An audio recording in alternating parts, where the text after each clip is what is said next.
Hola amigos del YouTube, soy Shadow 2939 y esta vez les traigo la segunda parte de leyendas urbanas, así que allá vamos, no abras la puerta. Muchas personas piensan que esto que os voy a relatar es una simple leyenda, un cuento o incluso una falsa historia, pero yo lo único que puedo hacer es contárosla. A partir de ahí, sacad vuestras conclusiones. Hace 2 años, estaban en su casa, tan tranquilos, María, una señora de 40 años que se había divorciado recientemente, con su hijo pequeño de tan solo 8 años. Como era de costumbre, María se tenía que ir todas las noches a trabajar, era una mujer con muchas responsabilidades, tanto en su trabajo como en su casa, y no podía atender a su hijo en todo momento. Pero aquel día sería muy diferente al resto, ya que, cuando se encontraban cenando, vieron en las noticias que un asesino en serie, muy peligroso y agresivo, había escapado del centro penitenciario de la ciudad. Lo más grave de la noticia no era que este interno hubiese escapado, lo peor era que había sido visto a pocas manzanas del hogar de la familia. Esto provocó la incertidumbre de María, que al irse al trabajo tenía que dejar a su hijo solo en casa. María, para prevenir desgracias, cerró las ventanas, puertas, y le explicó lo siguiente a su hijo. No abras ninguna ventana ni las puertas. Aunque llevo las llaves, por si ocurre algo, yo golpearé 3 veces seguidas la puerta o simplemente me reconocerás por la voz y entonces sabrás que soy yo. Llegado el momento, María se fue a trabajar y dejó a su hijo solo. Este, lleno de miedo, cerró la puerta a cal y canto y se puso a ver la tele para relajar la mente. Al cabo de rato, el chico ya estaba dormido cuando de pronto llaman a la puerta. Pom, pom, el chico se despertó y aterrado se dirigió muy despacio hacia la puerta y dijo: ¿Eres tu mamá?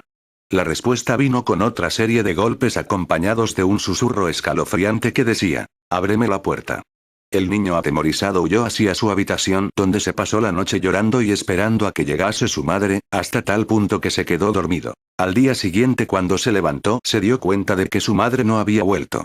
Y aún con miedo se dirigió a la puerta que conducía a la salida de la casa y se encontró a su madre con las piernas cortadas, por lo que no pudo llegar al timbre, la lengua cortada, por lo que no le pudo reconocer la voz, y totalmente ensangrentada. Desde ese día este chico tuvo que ser hospitalizado en un psiquiátrico y no pudo dormir sin sufrir constantes pesadillas.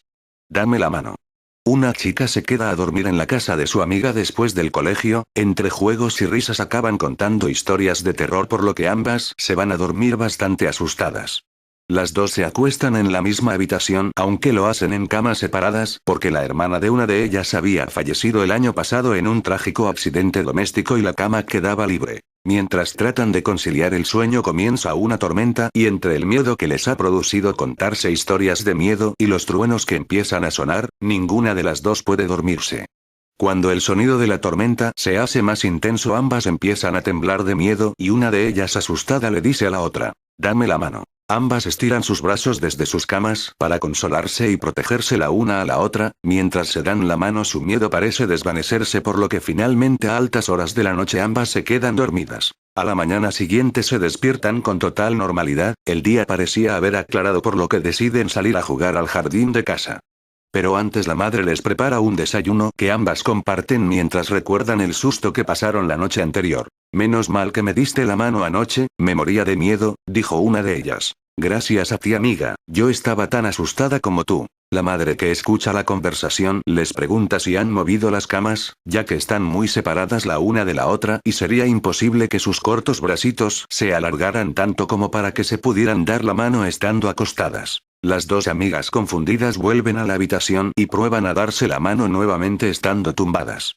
A ambas les recorrió un escalofrío por la espina dorsal al comprobar que sus manos quedaban a casi 1 metro de distancia con los brazos totalmente estirados.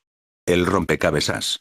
Una familia de 3, el hijo era adolescente, los padres lo habían tenido a edad madura, adquirió un rompecabezas de madera en una tienda de antigüedades. Armar rompecabezas era su pasatiempo favorito. Solían jactarse de haber completado, a veces en una noche, paisajes y demás figuras de más de 1000 piezas. Eran los típicos rompecabezas comerciales, que en la caja exhiben la imagen que se alcanzará luego de acoplar pieza tras pieza. En esta ocasión, notaron que el rompecabezas que comprarían parecía datar de hacía mucho tiempo, quizá un siglo, y que no había forma de saber a qué imagen llegarían. El dependiente, un anciano de modales afectados y aparente sabiduría, trató de disuadirlos de comprar aquello, no porque no quisiera venderlo, sino por lo que él había escuchado al respecto. Pero la familia estaba demasiado embelesada como para prestar atención a consejas de viejo. Entreoyeron frases como se termina en una noche, el resultado es más que una sorpresa, etc., pero no les dieron importancia. Asintieron al enterarse de que, al parecer, su creador había sido un criminal ejecutado en Baviera por crímenes singularmente horribles. Llegaron a casa, el día declinaba, todo parecía propicio para comenzar. Apartaron la mesa de dentro de la sala, se remangaron y pusieron manos a la obra. Al principio hablaban entre sí, pero poco a poco se hundieron en el silencio. Les urgía saber en qué acabarían sus esfuerzos. Esperaban dar forma a un castillo, un paisaje campestre o, en todo caso, una famosa pintura. Se obsesionaron con terminar. Las piezas de madera, exquisitamente fabricadas y aparentemente infinitas, pasaban precipitadamente por sus manos y se iban incrustando en el lugar correspondiente. La familia tenía una mascota, un perro faldero, que ladró numerosas veces al escuchar ruidos. Pero sus dueños, excesivamente concentrados en su tarea, ignoraron las advertencias del animal. Pese a que cada vez era más evidente lo que representaba el rompecabezas, alguna fuerza inexplicable les impedía suspender la actividad. Ya se habían reconocido, incluyendo al perro, y quizá la curiosidad los movía a completar la obra para saber si en la escena aparecía alguien más. No apareció nadie. Los cadáveres, brutalmente mutilados, de la familia y la mascota fueron hallados en la cocina, reproduciendo perfectamente el rompecabezas que terminó adornando el centro de la sala. La policía fue incapaz de deducir lo ocurrido y, desde luego, jamás encontró al responsable. El destino del rompecabezas es desconocido. Asiento del coche. Era una noche sombría y brumosa. A Denise le costaba mantenerse despierta. Iba por una carretera desconocida y fuera llovía. Su nivel de ansiedad aumentaba cada vez más ya que el nivel de la gasolina comenzaba a ser peligrosamente bajo y no tenía ni idea de dónde se encontraba la ciudad próxima. Finalmente, justo en el momento en el que iba a parar el coche para pasar la noche y dormir, percibió una pequeña estación de servicio a un lado del camino. Parecía un poco abandonada pero tenía luz, había vida. Paró en la estación. El empleado de la misma dio la vuelta al coche y parecía estar muy distraído mirando al interior mientras ella le pedía que llenara el depósito completamente. Él seguía con su aire distraído. Denise no se sentía bien a su lado. Finalmente reaccionó, pero le pidió que abriera el capot, ya que según él el coche hacía ruidos extraños. Su ansiedad empieza de nuevo a aumentar porque se da cuenta que está sola en esa pequeña estación de servicio mugrienta en medio de la nada y que el empleado encuentra cualquier excusa para no dejarla ir. El empleado le pide a Denise que se acerque para ver el motor ya que quiere mostrarle una cosa. No sabiendo demasiado qué hacer, Denise se acerca preguntándose para ella por qué no empieza a gritar. Tan pronto llega delante del coche, él la coge del brazo y le dice, «Este coche necesita una reparación.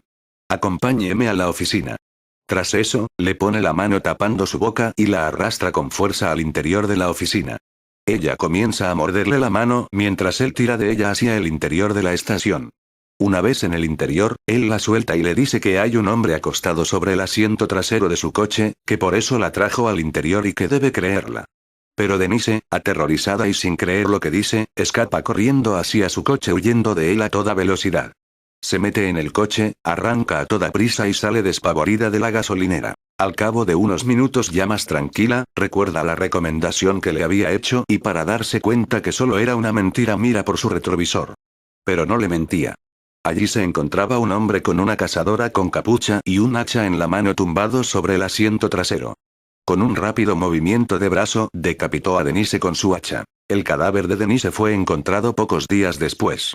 No es el único caso que ha sucedido en las carreteras. Pero la policía nunca ha podido encontrar al asesino en serie.